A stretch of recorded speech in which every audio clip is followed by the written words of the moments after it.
Texas football loses conference championship hopes. Texas basketball teams are off to a hot start, and the new NBA season is fast approaching. All of this and more coming up on the College Crossfire Tournament of Champions. Yeah, let's do this. And their men's basketball team needs to stop social distancing themselves from fans. But now it has been overdone to death. Playing, don't stop believing. Bye-bye, Bucks. Bye-bye, Raptors.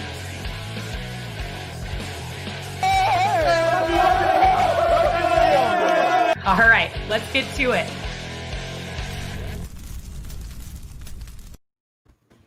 Welcome into the College Crossfire Tournament of Champions. I'm your host, Jaxie Pidgeon, and it looks like tonight's show is going to be a great one. Let's start out by introducing tonight's first panel. On first base, we have Jake Herman, not to be confused with Tom Herman. How are you? I'm doing well. It's not a great time to be confused with Tom Herman in Austin at the moment, but it is a great time to be competing here on the Tournament of Champions. Thanks for having me. Happy to have you. And on second base, we have Raul Rodriguez. How are you? I'm doing well. I'm glad to be here, recognized as one of the champions of the sports world, and I'm happy to bring my sports analytics to the show tonight. Love to hear it. And lastly, on third base, we have Celeste Ramirez. How are you doing, Celeste? I am doing good. I'm just tracking through finals. So happy to be here. Thank you guys for having me. Yes, and I love the Christmas decor. So to start off, Celeste, you're going to get an extra point because of your lovely Christmas background. And Jake, you're going to get an extra point because of your homemade hype video that was shared on social media today. All right, let's get to it. This past Friday, Texas football took on the Iowa State Cyclones for their final home game of the season. What was on the line, you ask? It was a win the Longhorns needed to have a shot at the conference championship. The teams remained fairly close throughout the entirety of the game. Texas held a 3-point lead over Iowa State at the half. In the third, the Longhorns added a touchdown and were up 20-13 heading into the fourth. And finally, in a scoreless fourth quarter appearance for the Horns, Iowa State picked up their slack and put up 10 points and took home a road win in Austin for the first time since 2010. So what went wrong for Texas against Iowa State? Jake, start us off. Well, in this game, Jaxie, Texas got dominated in the time of possession, and that caused the Longhorn defense, which had started off the game so promisingly, to sort of wear down late. And really, this game came down to a couple of plays where the Horns just couldn't execute. A lot of third downs where they couldn't get off the field late, and eventually Breece Hall, Brock Purdy, and that Iowa State offense were able to have their way against the Longhorn defense. Really, though, the Texas offense could have put this game away a couple of times. It was in that package that rolled. However, Coach Herman and company couldn't convert on fourth down, and so Texas just couldn't put the Cyclones away. Coach Herman couldn't do it. Raul, what do you think? Yeah, you can look at a lot of different issues about what happened in that game against Iowa State. For one thing, I think the play calling on the Texas side was a little bit lackluster. For instance, you look at the way that Texas has played throughout this season, they can blow big leads, and they have. And I think the decision to go for it with 4th and 1 and not kick the field goal and potentially put your team up 7 points was a bad move on the Texas coaching staff. There's other things that happen. That fake punt obviously wasn't the best move when you're up. Game awareness, not shooting the clock when you're also having the lead late in the game, knowing how your team has performed late in these games. I think that Texas overall could have done a better job in just establishing themselves and playing to the game clock. And unfortunately, Sam Ehlinger and Tom Herman just couldn't pull it off. Sure. And like you said, play calling was a bit iffy. But, that kind of goes back and forth in terms of if they would have done the opposite, what would people be saying? So decent points there. Celeste, what do you think? Yeah, there's a lot to unpack with this loss, but I will say Texas offense, as we mentioned before, failed to score a touchdown in the fourth quarter. And there were some bad passes and running plays that my own dad from our house could predict. So there's another thing with coaching. I think the main problem overall, though, was Texas' offense. Yeah, like you said, they just couldn't get it done. Because, like you said, your dad could predict it. That's not great, especially when you're a Texas-level team. But I'm going to have to give Jake the points on this one because, it's not all on the defense. At the end, they couldn't get it done. But the offense was where this team lacked. So, Jake, you're going to get 3, Raul 2, Celeste 1. Next up, Texas football clearly didn't finish last Friday's game as they would have liked to, However, they still have 2 remaining games against the Sunflower State's very own Kansas State Wildcats and the Kansas Jayhawks. The first matchup of the 2 will be this Saturday against the Wildcats in Manhattan, Kansas. The Longhorns will try to bounce back from last week's 23-20 loss to Iowa State, while the Wildcats will also look for a win in hopes of breaking their 3-game losing streak. I guess you could say they have equal stakes in the game, as both teams have been dropped from the Big 12 championship contention, and their only hopes now are to attempt to move up in conference rankings. So what are your predictions for this Saturday's game? Raul? Yeah, I'd say that Kansas State is much like Texas in that they don't really know what's going on in their organization. I mean, they had a hot start at the beginning of the season in Big 12 play, but towards the end of the season, they really just deteriorated, and that's due to the fact that their offense has really just been topsy-turvy. I mean, one day they'll have a really strong showing on the running game, and other games they'll have a really good passing attack. I think that Texas is going to have to really just capitalize on defense. I mean, you look at their quarterback for Kansas State, Will Howard. He's thrown an interception in the last 4 losses that Kansas State has had. I think Texas is going to have the opportunity to be aggressive and take advantage of these mistakes that Kansas State has made. But at the same time, Texas has proven all year long that no lead is safe, and especially against this team, which is so unpredictable, I think they're going to have a tough time. And I do think Texas will come up on top, but I think it'll be a close game at a 31-28 Texas. All right. And like you said, it's been kind of these inconsistencies are hard to tell with this Texas team. But I like all the points you made on that, in that it's hard to tell still what is going to happen. Celeste, what do you think? I think that Texas should beat Kansas State. I think that Sam Ehlinger is going to come back and redeem himself from his senior game. I think, though, taking into consideration the fact that that Texas will be down Chris Setter and Cosme, it'll be a close game. I think it's going to be 28-21 Texas. Kind of a lower ball and budget there. Jake, what do you think? Yeah, I agree with a lot of the points that my other panelists have made. You know, Kansas State, they've been a real Jekyll and Hyde team this season under Chris Kleiman. But I think that they're going to be able to keep this game close. They have a running back, Deuce Vaughn. He's a local guy, went to Cedar Ridge High School in Round Rock, and he notably didn't get an offer from the Texas Longhorns. You can bet that he's going to be running with a little bit more intensity when he goes out to face a depleted Longhorn defense that's now gone 2 straight weeks without forcing a takeaway. I think it's going to be close, as the other panelists said, but however, I think it'll be low scoring because the K-State defense has been much better at home than it has on the road. I'll go Texas eking it out 20-17. Another low scoring guess here. I like those points as well, Jake. I think that, like you said, Texas is not going to come out here and just give it up, but it's definitely not going to be a team that they can step on as a lot of fans would have hoped. So I think the game will be low scoring as well. But Jake, you're going to get 3, Celeste 2, Raul 1. Next up, the Texas women's basketball team has started their season, and they came out really strong. This past Wednesday, the Horns opened up against Southern Methodist University in Austin. Texas won this game 90-51, a whole 39-point margin of victory to tie their previous 1987 record of the largest margin in a season opener. They followed that victory with another home victory against the University of North Texas. They won this game in a dominant fashion as well, taking down the Mean Green 106-69. Texas is playing Louisiana Tech as we speak, so the game results are TBD. But from what we know up to this point, what do you think is the reasoning behind Texas's dominant opening to their season? Celeste? I think that this team has been so dominant because they know what they're capable of.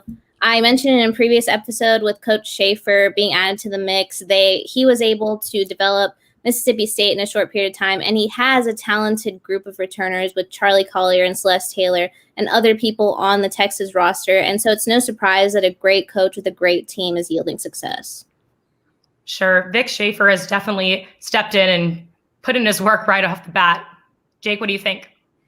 Yeah, well, first off, the performance of Charlie Collier has just been nothing short of spectacular through 2 games. She's averaging 34 points over those 2 games, and she had 14 in the first half tonight against Louisiana Tech. That game, of course, in progress right now. So that performance certainly can't go unnoticed, even though it's a small sample size. And then, like Celeste was saying, under Vic Schaefer, you're already seeing some shifts in this team, a new commitment to rebounding and taking care of the ball. Longhorns plus 12 in rebounding, plus 12 in the turnover margin. You can't read too much into it. It's only 2 games, but great signs under Vic Schaefer's first year. And like you said with Collier, She struggled a bit last season, but she's certainly come out strong right off the bat for this season. I mean, getting 40 plus points in any game is unreal, especially on the women's side for this Texas team. When I've seen them play, a lot of the games have been a lot more low scoring. So 40 from just her is crazy. And quick update, Texas just won against Louisiana Tech 84-57. So Raul, what do you think? Yeah, I'm going to have to say that the combined play of both Charlie Collier and Celeste Taylor has really elevated this team to the level that they're at right now. As we know, Collier was one of the better players on the Texas team last year, and now Celeste Taylor is coming into her second season, and already within 2 games, I guess not 3 games, she had come into tonight's victory with 12 steals already, and she's second on the team in scoring. So that, on top of the fact that they have a new coach in Vic Shaver, who, as Celeste mentioned, has a proven winning record at Mississippi State, I think the Texas women's basketball team is in really good shape. They only lost 3 starters. And now with the combined play of Collier, Taylor, and some others like Audrey Warren and Deanna Gaston, I think this unit is really coming into their own under this new head coach. You know, Raul, and I love the unit that you're talking about here because while Collier is clearly a standout, Celeste Taylor definitely brought her game as well this past couple games for this Texas team. So I think, you know, under Vic Schaefer, like y'all all mentioned, I think that this Texas team is in good hands for this season. With that being said, Raul, you're getting 3, Celeste 2, Jake 1. And when we come back, the panel discusses Brady on the Bucks in the NBA offseason. You won't want to miss it.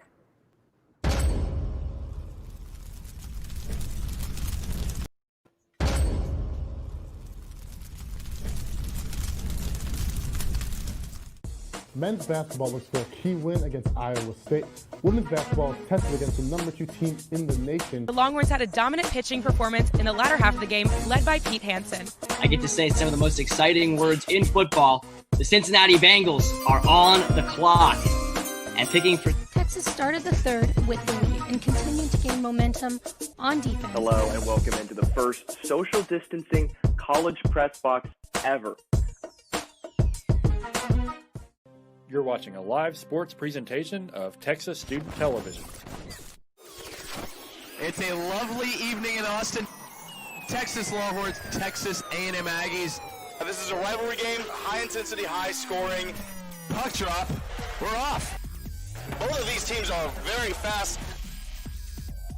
Big collision on the wall there. Now a little advantage for Texas. Shot in the middle.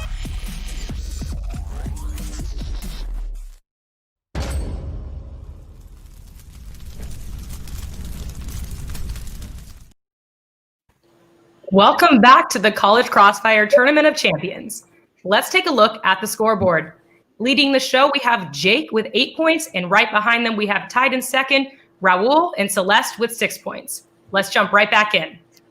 After 20 seasons with the Patriots, we have witnessed a change of scenery in this season for Tom Brady. He now reps the red Tampa Bay jersey and no longer plays for Belichick. Obviously, Patriots fans imploded, but others were excited about this new team for Brady.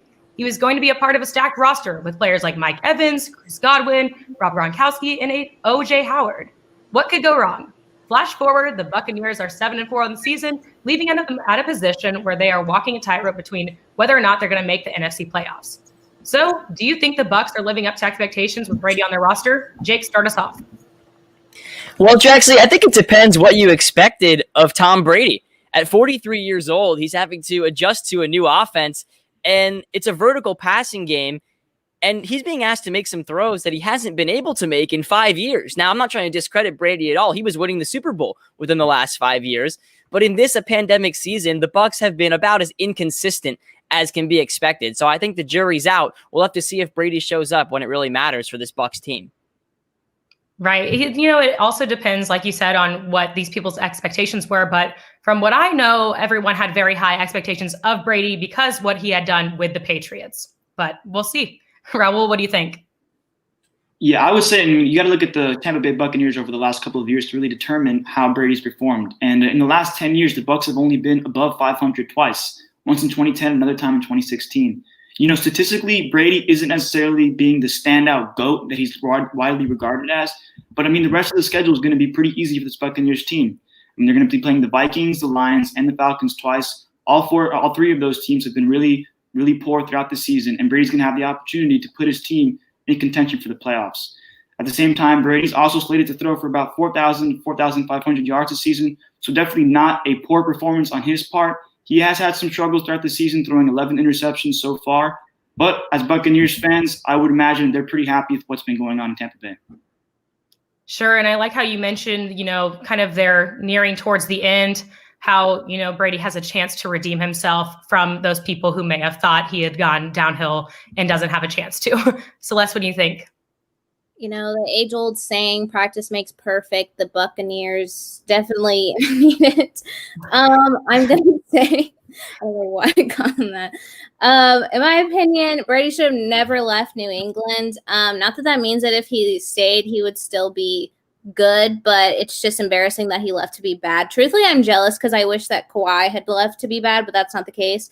Anyways, it's clear to me that the Bucs were thinking that it was going to be a Super Bowl contending team with Tom Brady, and now just not a 7-5 record. So no, not living up to the expectations at all. Celeste thinks no, but I'm going to have to go with Raul on this one. I mean, this man is not doing awful. He is doing what he needs to do. Clearly, it's not been as great as before, but he's 40 plus years old, like 43, and he's still throwing like that. I mean, you got to give the guy some credit. So Raul, you're going to get the points on this one. Next up, this past Saturday, the world got to witness two men over the age of 50 go at it. These weren't any ordinary men. These were two of professional boxing's biggest names. Mike Tyson and Roy Jones Jr. fought 8 2-minute rounds at Staples Center in Los Angeles. They didn't quite live up to their young selves. However, both showcased some of their signature moves, Tyson with his famous left hook and Jones with his no-look jabs. The fight ended in a shocking draw, leaving viewers a bit lost. Tyson was content with the draw, but Jones, on the other hand, was quite the contrary, saying, quote, "I wear draws, I don't do draws." So, do you think the Tyson versus Jones fight should have been a draw? Raul, start us off.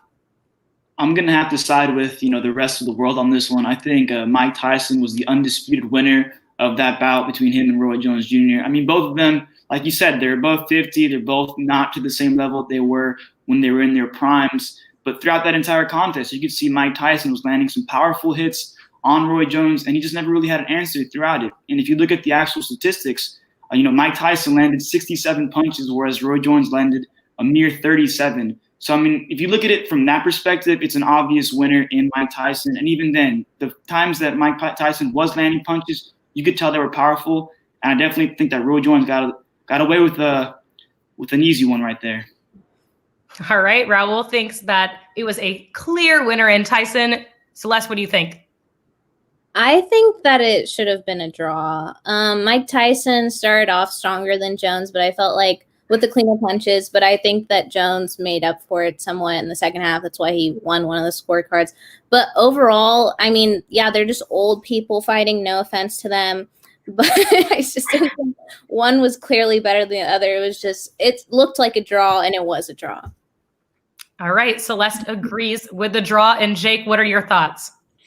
Yeah, I'm going to have to side with Raul here. I think that rather than getting stronger over the course of the fight, I think Roy Jones got really winded and tired at the end of the fight, which, you give him a pass. He's a legend of the sport, but, he's a little bit past his prime, and I don't think he was really landing anything that had much force past maybe the second or third round in that fight. Mike Tyson appeared to be in control of the fight most of the way. And I get that it was, friendly sparring most of the time, but Mike Tyson clearly won that fight. He landed almost double the amount of punches. And like Raul said, you could just tell that there was more force behind Mike Tyson's right hook. Sure. Celeste, sorry, you're making me laugh.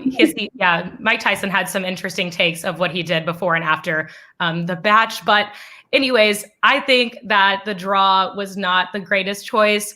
So I'm siding more with Raul and Jake here, but to Raul's benefit here, I think he's going to get the points on this one because of that point that you said on, while it was not the best matchup there, it was a little old, and that's to Celeste's point too.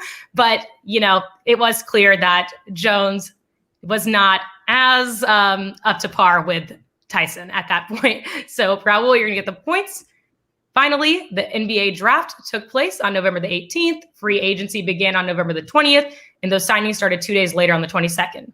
Yep, you heard that right. The draft, free agency, and a new season are all happening in just over a month. The NBA will start next season, December the 22nd, and training camp began yesterday, December the 1st, giving teams just 3 weeks to prepare for their season openers. Some teams shook things up while others remained stagnant. With the new season beginning at the end of this month, which team benefited the most from the offseason? Celeste, start us off. I'm going to go with the Warriors for this one. And I know that's probably weird because everyone's going to think, oh, Klay Thompson. But the Warriors completely missed the bubble experience. They tanked. They can say what they want, but they tanked. And they're going to come back with Curry. They had this time to meditate, to rest up, whatever, get healthy. They're adding James Wiseman to the mix. And then this is all going to be while the Lakers are still sore from the finals and trying to recover from what feels like a week ago. So, yeah. Sure. With Curry on the roster, there's not anything bad about that. Jake, what do you think? I think that the Los Angeles Lakers, the defending champion Los Angeles Lakers, benefited the most from the offseason. First of all, they got everybody back from that championship team, that team that dominated nearly everybody in the bubble, except for Rajon Rondo. But who did they replace him with? Dennis Schroeder, Montrezl Harrell, and Marc Gasol.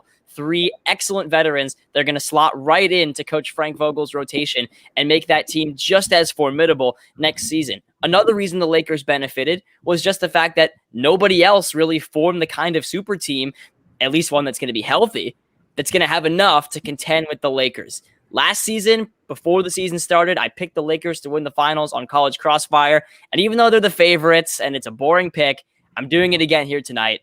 It's their league. Everybody else is living in it.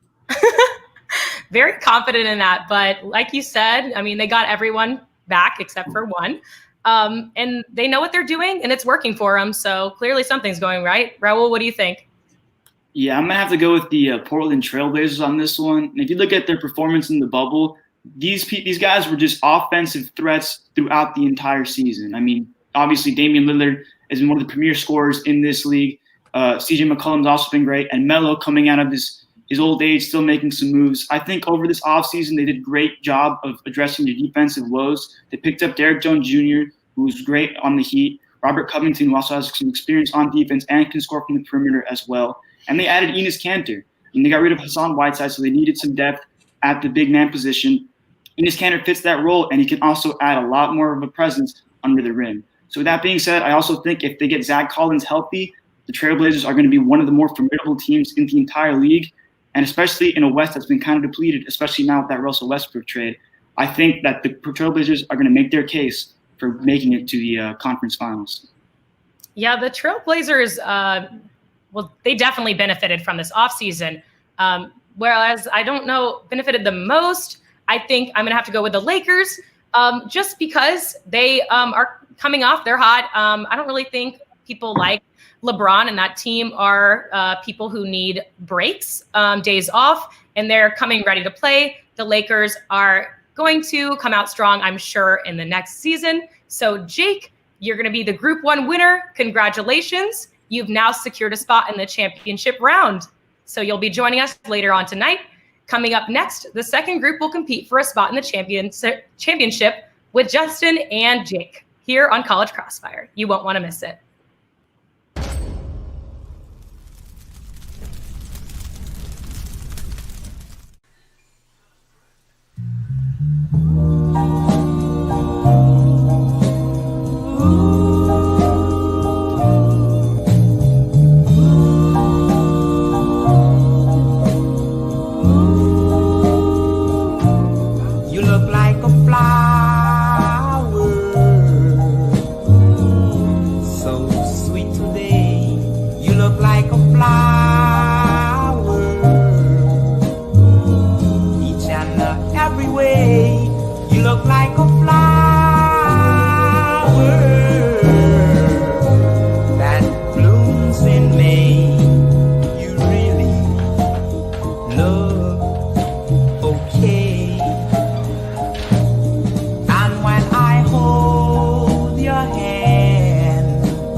You make right.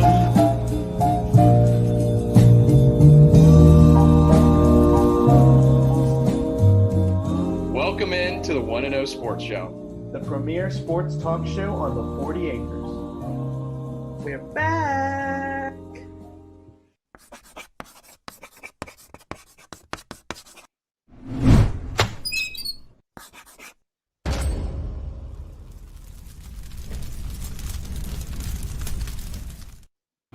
Welcome back into the College Crossfire Tournament of Champions.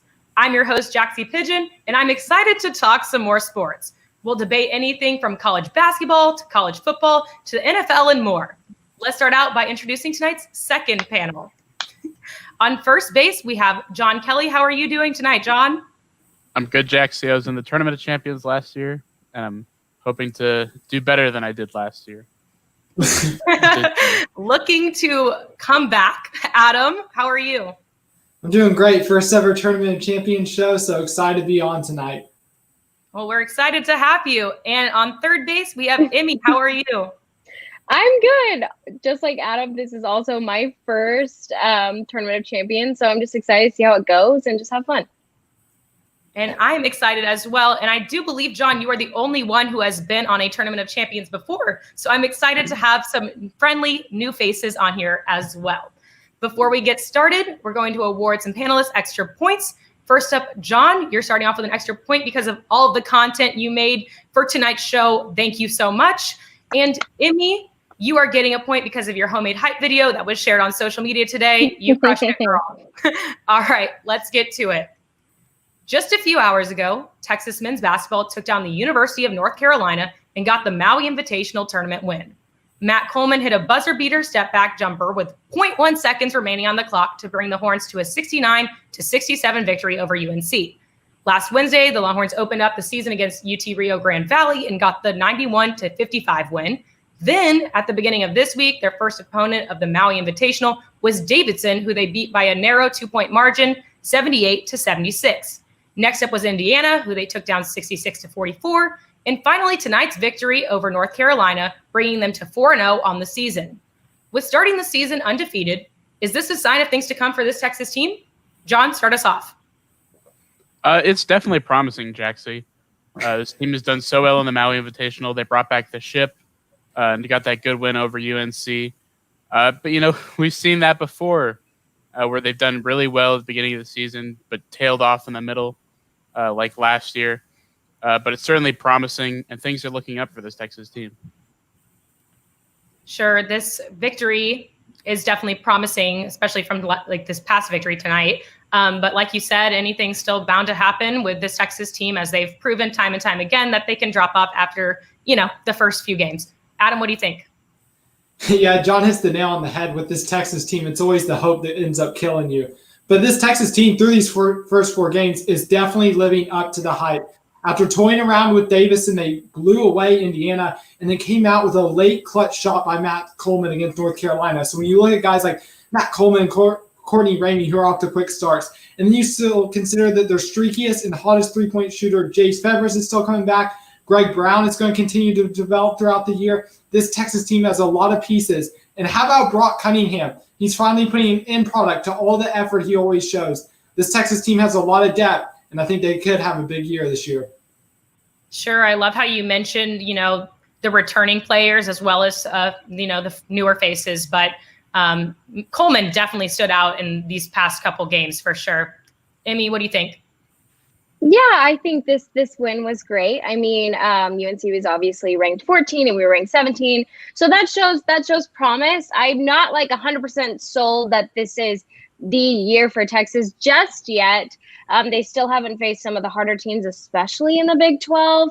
But I will say that the Horns have not lost a game since Shaka Smart started growing out his hair. So I'm thinking that the winning streak has to do with Shaka no longer being bald. So let's just hope the hair keeps growing and the games keep being won. I love that, Emmy. I love it. And that's been going viral on Twitter, his hair look, his new look. But, you know, whatever works. So, Emmy, I love that take. 3 for you, Adam 2, John 1. Next up, With their buzzer beater win against UNC today, Texas men's basketball is now 4-0 on the season and have 23 games remaining in regular season play. Their next game will be at home against Villanova this Sunday, where they will kick off play in the Big 12 Big East battle. The Longhorns are currently ranked in the top 20 at 17th and have 4 teams on their regular season schedule currently ahead of them in the AP poll. It is still very early in the season, like we said before, but it can be hard to determine because of that where this Texas team will struggle. So, which opponent do you think is Texas's biggest challenge this season, and will they make the tournament? Adam, start us off.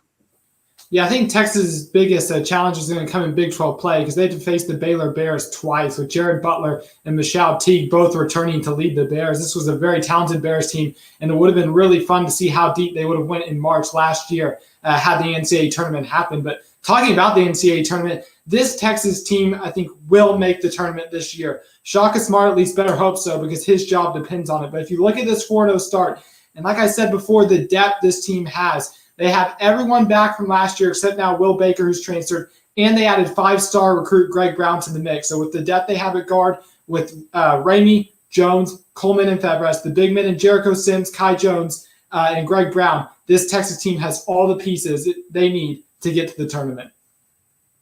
Sure. I mean, like you said, I really am impressed with all these name dropping you're having here. But I mean, this roster, they are very strong. It's just a matter of execution for this team. Amy, what do you think? Yeah, I agree with Big 12 play presenting a challenge. Like you said, Baylor, Tech, Kansas, even Oklahoma State with Cade Cunningham. Like a lot of these teams present a significant threat for the Horns. So I think them making the tournament all depends on how they play against these teams. I mean, we're going to have to see. I want to be hopeful and say that they definitely have a shot. But honestly, like Jaxie said, it is a little early. And so I would like to make that call later once we see them play more of these harder teams. Wait until you're waiting until it's late. You don't want to be wrong here. All right. Exactly. Well, Jaxie, their toughest opponent is going to be themselves. They have a large upward climb getting to the championship next year. As has been said previously, Big 12 is very strong, a lot of good teams to come, and they have to play perfectly in order to beat those better teams. And so they have to look at themselves and make sure they're playing perfectly every single time in order to make sure that they secure that spot in the tournament. And you know, John, that's a interesting way of looking at it. Because time and time again, this Texas team only gets stumped on themselves. I mean, sometimes it's the better opponent here, but I really like that. I think that they're going to have to be able to gel as a team in order to successfully make it through the season. I think Shaka's clearly trying to prove himself here, and he's come out better, but we'll see where it is along the way. But John, you're going to get 3, Adam 2, and Emmy 1. Next up, due to COVID-19, the NCAA required all schools to allow players to opt out of the 2020 season without taking away their scholarships. Before the season commenced, the Horns lost 4 players. Now, as we are getting closer to the end of the season, the Longhorns have dropped a couple more. Following the Longhorns' 23-20 loss to Iowa State on Friday, both offensive tackle Samuel Cosme and safety Caden Stearns opted out of the remainder of the season, which means that they won't play in the Kansas State game, the Kansas game, or the bowl game. Instead, they are dedicating this time to prepare for the upcoming NFL draft. With these star players already foregoing the season, do you think that Sam Ehlinger should follow in their footsteps? And if so, do you think he'll be drafted? Emmy, start us off. I don't think he should opt out. I think in the next couple of games, he could definitely raise his draft potential if he plays really well. And I don't know. I'm known for blasphemy on this show with Sam Ehlinger, so I don't want to have that be my bias here, but it's going to show out a little bit. I don't know if he could get drafted. Maybe he could go late in the 5th round, maybe be a backup or get signed to a practice squad. But I definitely think opting out would only hurt those chances. I think he should definitely continue to play and raise his draft potential. But that's my take. All right. Emmy thinks that he should stay on the Horns. John, what do you think? He shouldn't, just for the emotional aspect. Sam Ehlinger loves Texas, loves this team, loves this school, and he loves this school dearly. I personally still don't think that he's he still might come back. When he threw that interception in the Oklahoma game and started crying, you could see how much Texas meant to him and how much it seems like he's let down this team. And I feel like just for the emotional aspect of trying to regain that honor and creating that legacy and cementing that legacy that he's created here at Texas, for his own emotional benefit, he should stay the last 2 games. Sure. You mentioned that emotional investment to the team, not just, he doesn't do it he gets a lot of attention for it, but he actually is caring. He's passionate about this team. He wants to win. So I see where you're coming from there. Adam, what do you think? Yeah, I definitely agree with John and Emmy. I think there's an absolutely 0% chance that Ehlinger opts out for these next couple of games. Like John said, Ehlinger bleeds burnt orange. He's been playing, and every time he steps out on the field, he's playing for his father as well, who he lost 7 years ago to a heart attack and triathlon. So Texas football meant so much to his family growing up. And like Emmy said, too, he needs this to help his draft stock. I think at best his ceiling is a day 3 player, maybe a round 5 or a round 6. Really, he's had a solid year, but it hasn't really been the outstanding Heisman candidacy year that people had heard about heading into this year. So I think Ehlinger will definitely play in the next 3 games, and I wouldn't rule out him possibly returning next year just because of how much he loves Texas and how lower his draft stock. He hasn't really improved it as much as he would have wanted this year. Sure. All valid points there. To John's benefit here, I like how you said this emotional investment, because it's not a matter of how it's going to help him lay out in the future. Like, he wants to do what he's supposed to do at Texas. He wants to succeed in this program with his teammates here. I don't think he's thought so much into the future. I don't think he's really into it. So all of you guys made the point that you don't think he should opt out. I agree. I don't think he should either. That would not benefit him. I don't think he would. But John 3, Emmy 2, Adam 1. And when we come back, the panel discusses Brady on the Bucks in the NBA offseason. You won't want to miss it.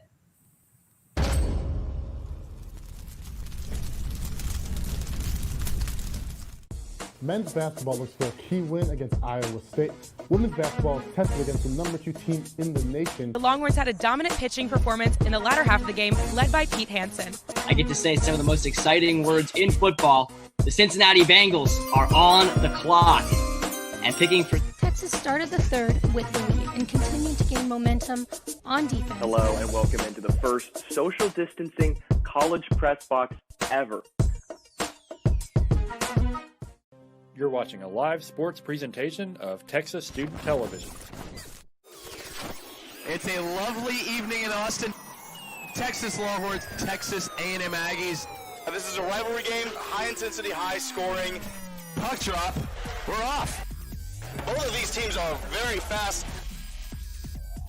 Big collision on the wall there. Now a little advantage for Texas. Shot in the middle.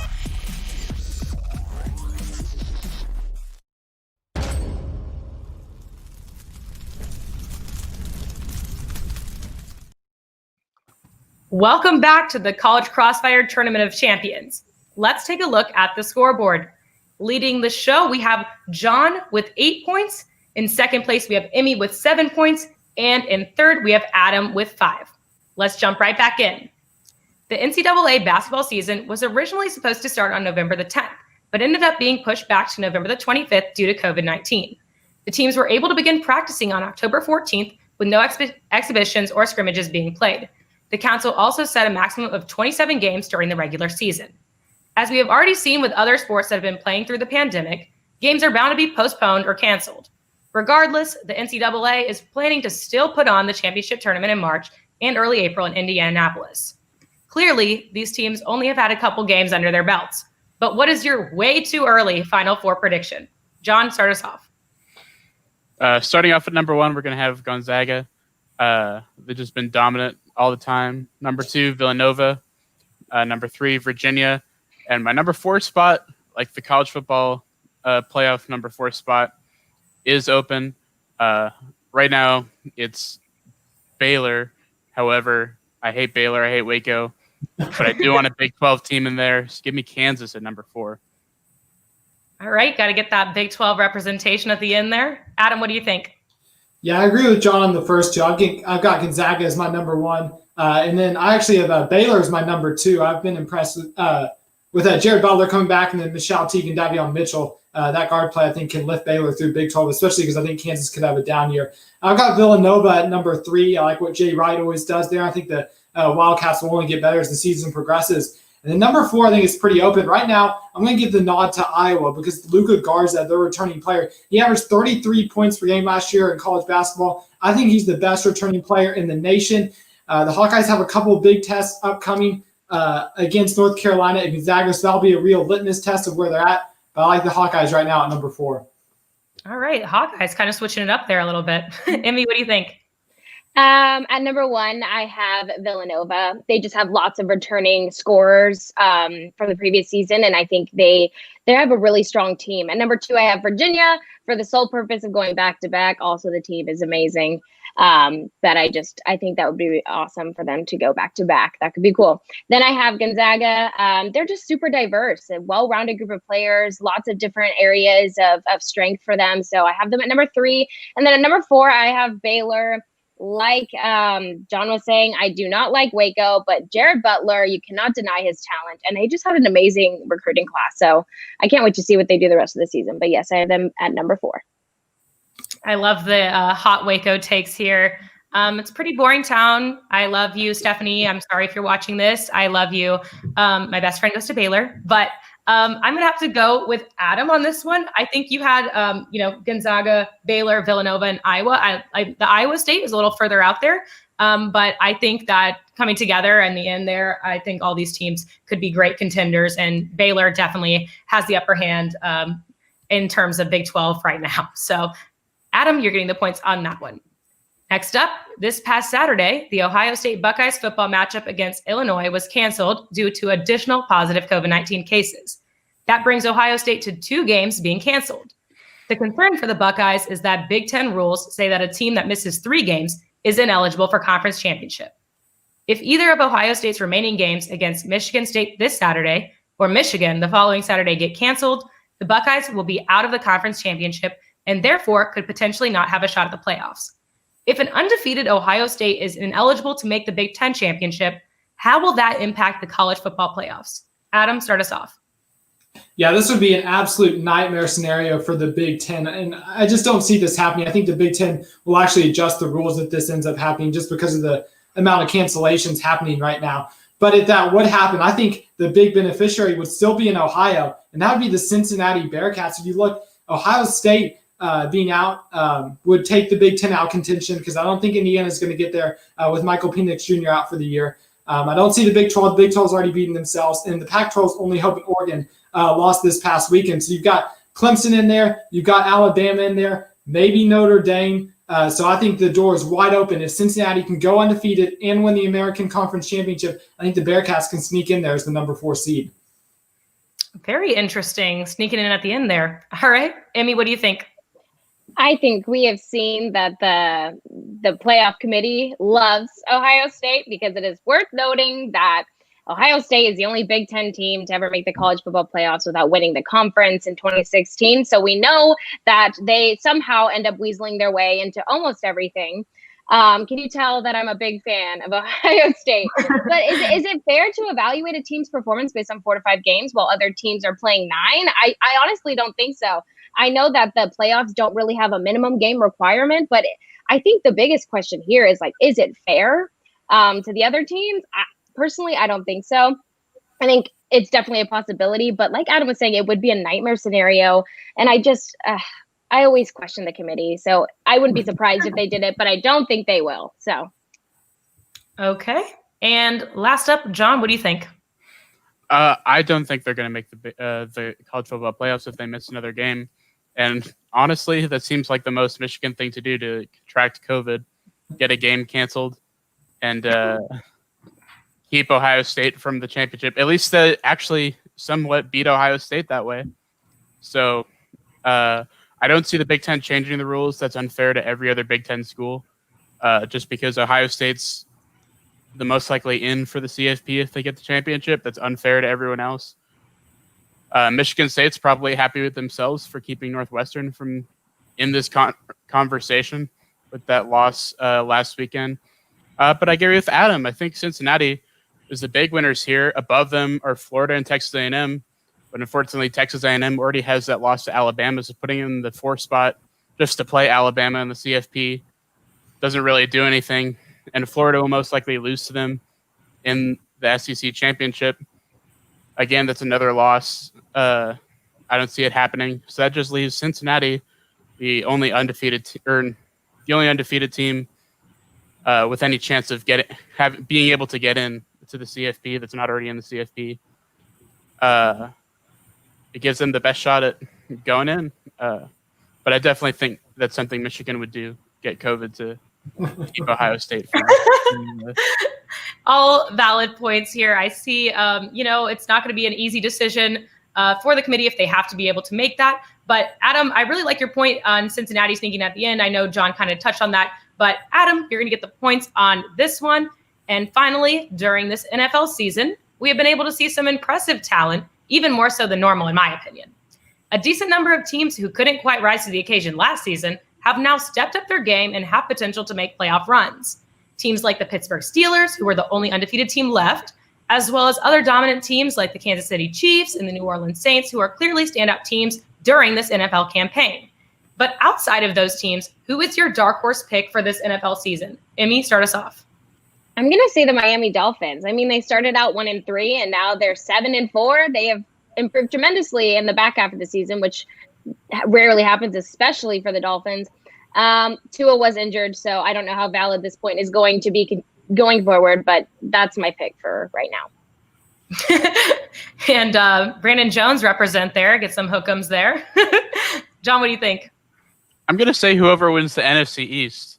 This has been a terrible year for the NFC East, with all of them losing so many games. But I think because of that, whoever gets in the playoffs is going to make a run for it and go to the Super Bowl, whether it be the Cowboys, the Giants, the Washington football team, or the Eagles. They have so much to prove in the postseason. Lots to prove in the postseason. Adam, what do you think? Yeah, I'm going to agree with Emmy about the team coming out of the AFC East, but I'm going to go with the Buffalo Bills. Josh Allen has had a really good year. He's thrown for over 3,000 yards and 22 touchdowns. The Bills, they have a really good offense. They have 2 talented running backs in Devin Singletary and Zach Moss, talented receiver Stephon Diggs, and then game breaker in John Brown. They hung 44 on the Seahawks. The Chiefs, the Steelers, the Ravens, they might be the popular pick in the AFC. Watch for these Bills to sneak up on some teams in the playoffs.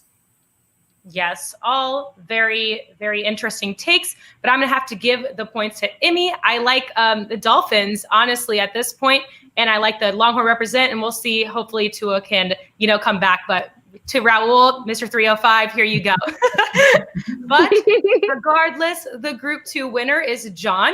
Congratulations. You've now secured a spot in the championship round. And coming up next, John, Jake, and Justin, all J's, will compete to take home the Tournament of Champions title in a rapid-fire round. You won't want to miss it.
sports talk show on the 40 acres. We're back.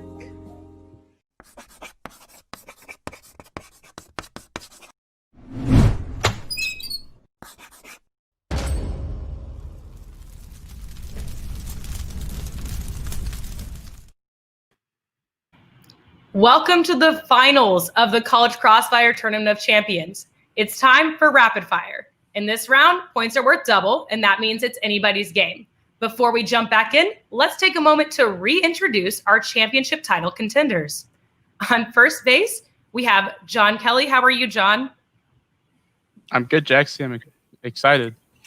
Excited for this. Back to have you again. All right. On second base, we have our graduate, Justin Morris. How are you? I'm excited to be here. Let's do this. Let's do this. Let's do this. And on third base, Jake, you ready to go? Absolutely. Had a little time to scout out the competition. A little bit nervous about facing Justin after his bye, but we're ready to go.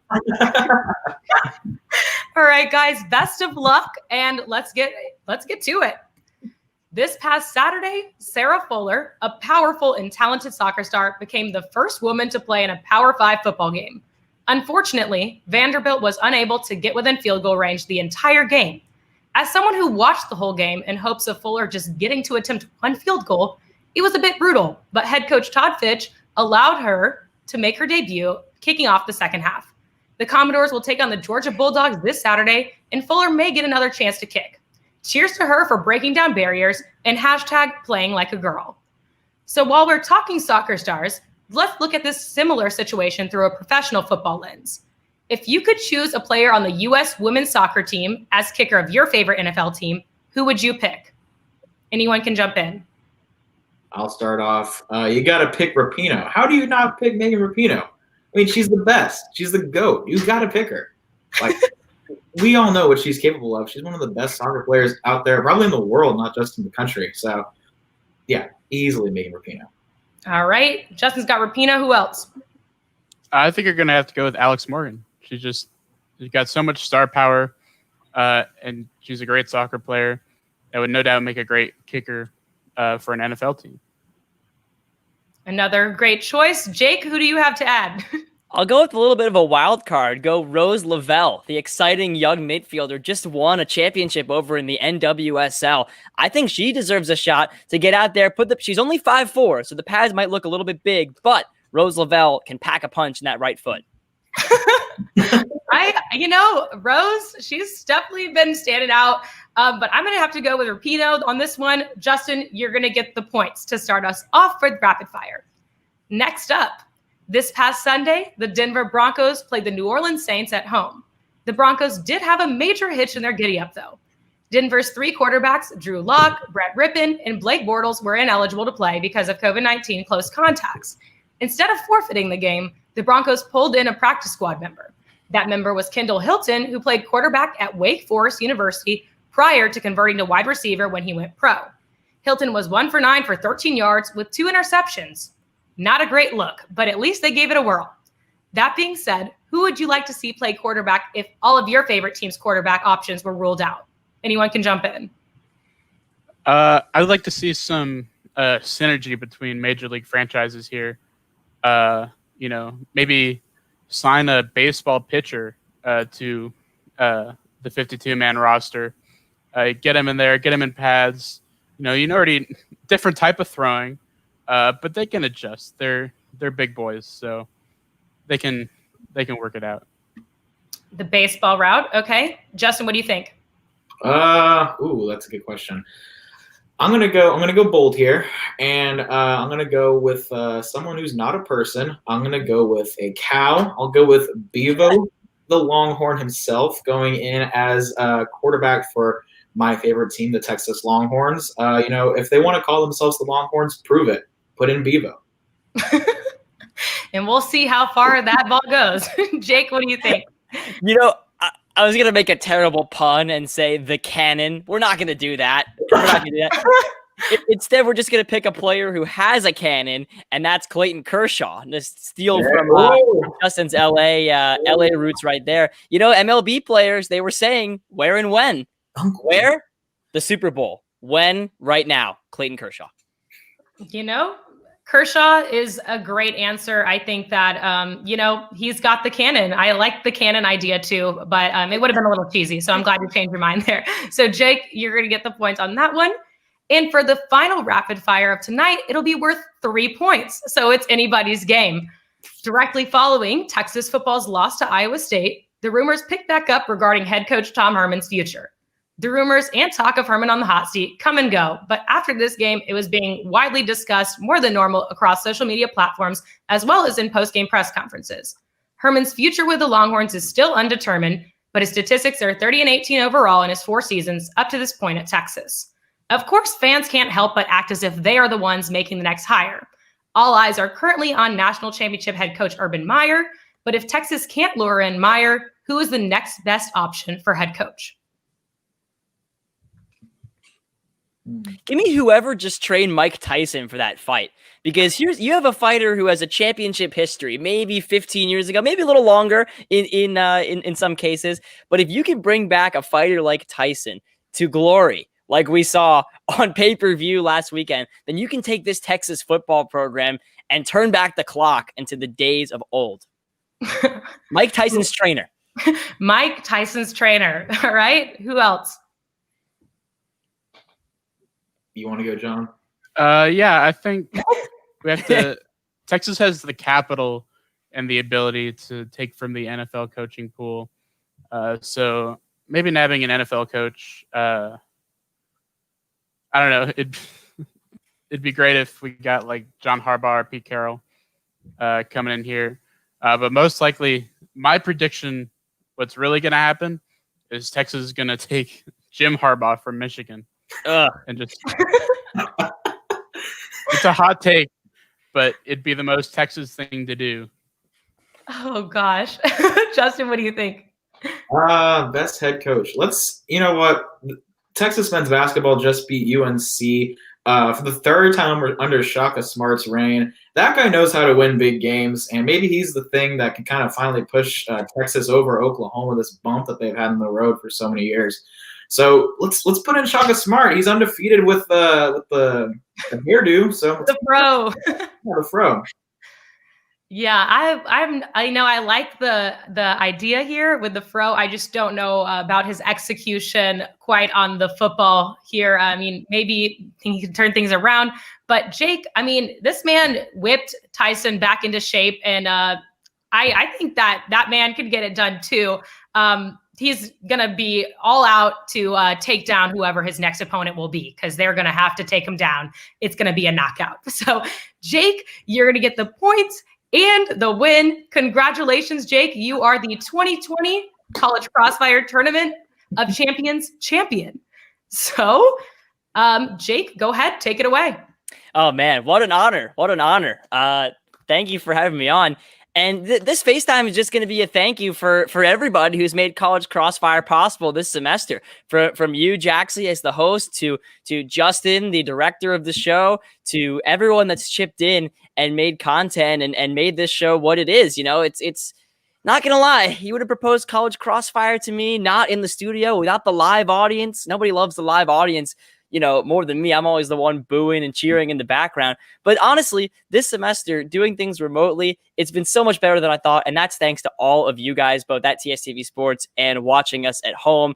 Those on camera, off camera, behind camera, in the Zoom party, watching the show, commenting on the show. So thank you, everyone, for making College Crossfire special this semester. Well, that makes my heart happy. So thank you, Jake, and congratulations again. Before we go, I would like to give a special shout out and a huge congratulations to our very own sports director, Justin Morris, on graduating. Thank you so much for being an amazing friend to me and for everything you have done to allow the sports department to be successful day in and day out. Your hard work, dedication, and willingness to befriend and take just about anyone under your wing does not go unnoticed.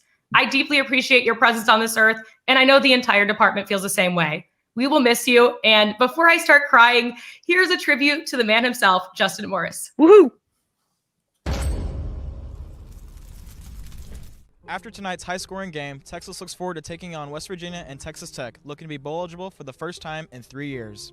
Good evening and welcome into College Press Box, the most comprehensive sports show on the 40 acres. I'm your host, Justin Morris. The Dodgers' perspective, Who's to blame for this collapse? Justin, we're going to start with you. I think this was Joe's fault. Joe? Joe Mama. So joining us at the desk is Justin Morris, the second best to 1-0 Sports host, based on my rankings. That's his ranking. We are standing exactly 100 miles away from you guys here at the Farrell Center in Waco, Texas. My ideal scenario is OU losing to Kansas and West Virginia, just because that's cool. A&M versus UAB, because I think UAB is going to win. Because UAB's going to win. They're 9-1. They're hot right now, and I think they're going to beat A&M. They're going to go into Kyle Field, and the Dragons are going to defeat the Aggies. You're going to put a 4-loss team in the Orange Bowl. Wake Forest is nowhere near the. Like I said last time I was on, it's Clemson and it's the rest. It's everybody else. Yeah, I don't know about that one, Chief. They lost to the Jets. That was a rough game. They lost to the Jets. This is an overrated team without a doubt. And no matter the hype regarding the game or the thousands of students cheering on the Texas Longhorns, right behind me over here, the Longhorns are no match for Joe Burrow and the LSU Tigers. The best second baseman since Jackie Robinson right here. All right. Okay. Jalen Hurts, works out after games, which I don't know how that's healthy, to be honest. He posts videos of him with a medicine ball just throwing it down, and I'm looking at that, I'm like, aren't you supposed to kind of chill out, drink a glass of chocolate milk or something like that afterwards? Final Four. They're one of the Final Four. Did they make it to the championship? Sure. Yeah. All right. There's been something on my mind I've been wanting to talk about for a long time, and that is the fact that people keep tweeting at Crystal Conte regarding their issues, and the things that are tweeted at Crystal Conte are horrifying. It's a lot of people saying, "Hey, I'm getting married. Can you move the game?" What? Let's go with the Redskins. Yeah! I think what they got, that program is doing really well, and I think that this is Washington Redskins' year. On a side note, it's pretty sad to look at the NFC East where they do the league-wide division standings, and it's just 6-6 and almost 10-2. But yeah, we'll go with the Washington Redskins. As I will be graduating this upcoming Saturday, it is with great pleasure that this will be my final appearance on College Press Box. Thank you to those that have come before me and helped me be the best sports director I could possibly be.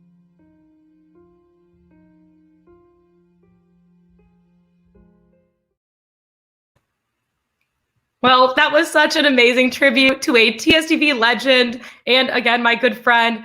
In his last ever debut on College Crossfire as a student, it's time for FaceTime. Justin, take it away. Wow. Throughout the past 3.5 years, I've gotten to see that video get created, and it just encapsulates everyone that helps out so much with TSTV. And it didn't really settle in until, we were about 20 minutes into this broadcast where I was like, wow, that I'm about to have that moment. And I just had that moment. And it's been a wild ride with you guys, with those that have come before me and those that have come after me. Thank you so much for the kind words, Jaxie. I really appreciate it. Really special shout out to Daniel Shi, co-sports director with me, doing it all the way from Taiwan. Of course, the assistant sports director, Matt, who put on the undertaking for the show tonight, which was not an easy undertaking whatsoever. An hour-long show, all live. This is the first time I've ever done something like this, so major props to you, Matt. Of course, Jake and Jordan as well. They've been the APs helping me out this semester with College Crossfire, making it the best show that we could possibly make it. And to all the other volunteers, too, this semester, too, especially what we're doing is really impressive, and I'm just really proud of it. And then also a very special shout out to, I saw my dad commented already and my girlfriend already too. So I know y'all are watching. Thank you so much for tuning in anytime that I send you guys this link. And if there's any other family members out there watching right now, thank you so much for it too. The love and appreciation I received does not go unnoticed. And I'm very thankful to be with all y'all. Well, we are thankful for everything that you have done. And, Justin, I hope your future has everything that you want. And I know it will, because you are such a hardworking person and you can achieve the greatest things you can imagine. So thank you for everything. And thank you all for tuning in to tonight's College Crossfire Tournament of Champions. During the season, consider donating to us at TSTV. Our Horn Raiser campaign is underway, and we're looking to raise $6,500. To contribute to us at TSTV, visit www.hornraiser.utexas.edu and scroll down until you find our campaign, the Texas Student Television of Tomorrow. I want to give a very special shout out to those who have contributed to our Horn Raiser campaign already. Thank you to Samantha and Beth Pearl, my amazing parents, Cheryl and David Pidgeon, our sports director, Justin Morris, assistant sports director, Matt Marinjak, and former TSTV sports volunteers, Michael Rodriguez, Becca Rushworth, Robert McMurray, and Steven Zarita for their donations. Don't forget to follow us on social media at TSTV Sports on Twitter and Instagram. Lastly, be sure to wake up with a 1-0 Sports Show this Friday at 10 a.m. From all of the panelists in our virtual studio and our virtual master control, for the last time of this semester, I'm Jaxie Pidgeon. Have a wonderful evening.